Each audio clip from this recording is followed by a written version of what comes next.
Ahoy, cruisers! Yes, I said I was developing characters. That's coming. Anyway, let's talk about a controversy that nobody else has noticed, or something that I think might be a controversy within the cruising community over the next couple of years, and that is the desire of cruise lines to eliminate your ship choice. All right, hear me out. Recently, Norwegian has become well known amongst us who follow this pretty closely for fleet redeployments. The most recent one being the swapping of home ports between Norwegian Prima and Norwegian Breakaway. I think it's Norwegian Breakaway or Norwegian Escape. No, Breakaway. Doesn't really matter. Between New Orleans and San Juan. They had been deployed for the 2025-26 winter season, but they up and swapped the two with no explanation other than fleet redeployment. I think there was a little more to this than, well, there's definitely more to this than they let on. I actually think that they were intending to do this while still honoring the reservations. They ended up canceling all the reservations on the two ships and giving people, I think it was a 10% future cruise credit. I'm certain they offered to rebook them on the comparable sailing out of the home port where they had been sailing, but I genuinely believe that their original intent was to merely swap the ships and keep the reservations and hope people would just accept the change. Because I think the cruise lines are going to start to push for not just guarantee cabins on a ship, they're going to start to push for guarantee cruise ships. Meaning, what they really, really want is for you to book a certain region out of a certain port and not worry about the ship that you're going to be sailing on. They don't want you booking Norwegian Prima. They don't want you booking Norwegian Breakaway. They don't want you booking, Adventure of the Seas or Mardi Gras or anything like that. What they want you to do is book a 7-day Western Caribbean cruise out of Port Canaveral or Port Everglades. That's it. Right, that's it. They don't want the ship that you're sailing on to be a primary concern. Why? Because that lets them swap out equipment based on demand, which is clearly what Norwegian Cruise Line did, right? I guess bookings out of New Orleans were stronger than anticipated, so they went and they put a bigger ship in that market. And I genuinely think that most of the people booking that itinerary out of New Orleans weren't really booking Norwegian Prima. They were just booking a Norwegian cruise out of New Orleans for a time that worked out for them because either they live in the region, New Orleans is easy to get to, they want to transit the Mississippi like me, like I'll be doing in about a week, and it doesn't really matter to them. And a lot of them, I would imagine, have already just rebooked on Norwegian Breakaway from Norwegian Prima, just taking the 10% discount. Now, of course, the cruise lines, they're not going to want to give the money, which is why they're going to start de-emphasizing the cruise ship, right?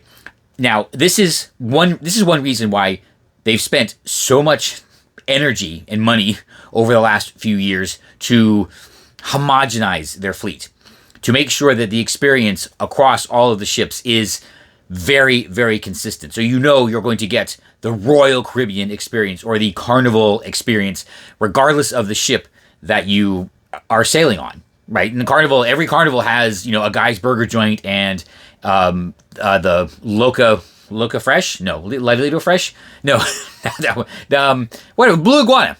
Where did I get the fresh? Anyway, right, and Royal Caribbean is adding venues like Lime and the Coconut and their taco stand across all the ships. They want that consistent experience. They want that consistent brand experience, regardless of the ship.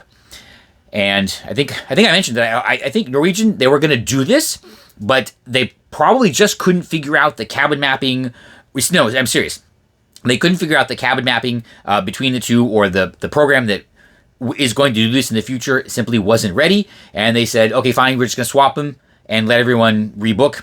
Probably not a huge deal, but I think this is coming. And at some point, if anybody notices this, because I don't book with the cruise line website. But if you are, and you are checking out cruises on one of these cruise lines, well, now we know Norwegian is doing it. I suspect Royal Caribbean is going to be the next to try this, and they're going to try harder than anyone else because, to be honest, of all the cruise lines, in terms of brand consistency across their ships, Royal Caribbean is the best, by far.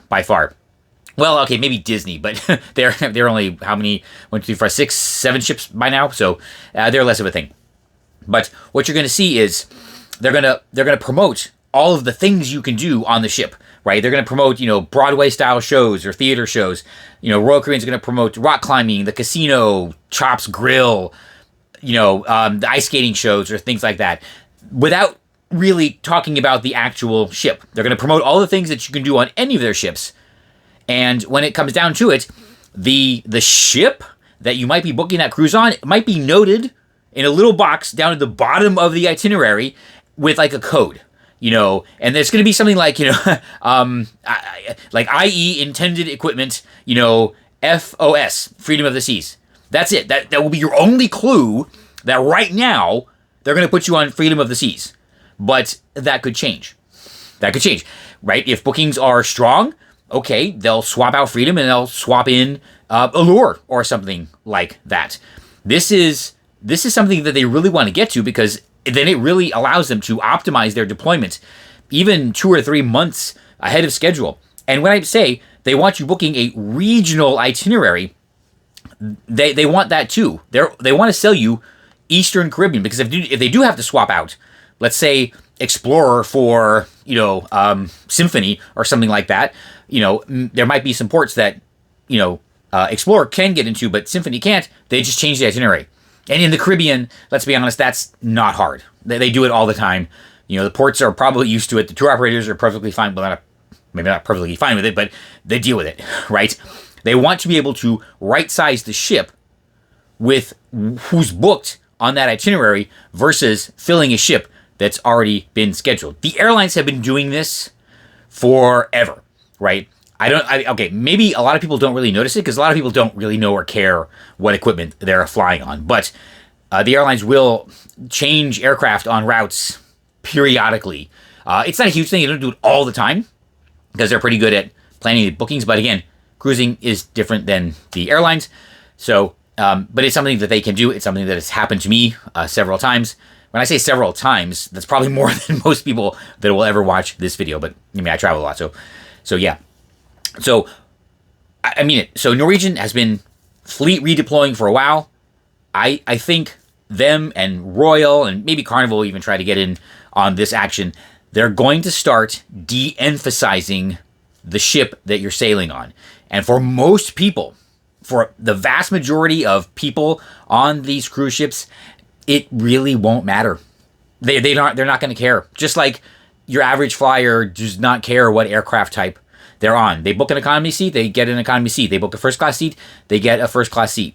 They book the premium economy, they get the premium economy. So, a balcony, a suite, the haven, a haven cabin, whatever, should not matter which cruise ship that is on. Now, for people like me who do book very specific itineraries and very specific ships, that will still be an option. Yes, but it might cost more.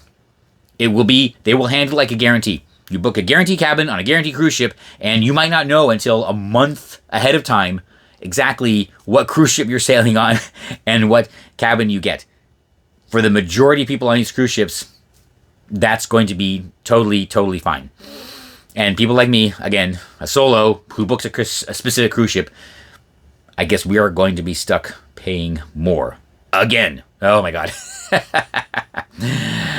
So yeah, yes, I think what Norwegian is doing is just a prediction of what's to come, or portends of what's to come, and how the cruise lines are going to start selling their cruises. They're not going to tell you what cruise ship. They're just going to tell you the region you're going to be sailing in, and you know what? You kind of take what you can get. What does everyone think? You think I'm on to something here? You think they're really going to try it? It actually would not be that difficult. And like I said, I really think Norwegian was going to try this time, but issues got in the way, and they punted, and they'll try again next time. By the way, what do you think? Are they going to do this? Would you book a guarantee ship and a guarantee cabin, not knowing the cruise ship you're sailing on? And what cruise line would you do this with? Is it Norwegian, Royal, MSC? I know. Let everyone know in the comments below. And if you have anything else you would like us to talk about around here, any conspiracies you think the cruise lines, or actually even the theme park companies, are coming up with, leave that in the comments below, and maybe we will talk about it on an upcoming episode of Under the Covers.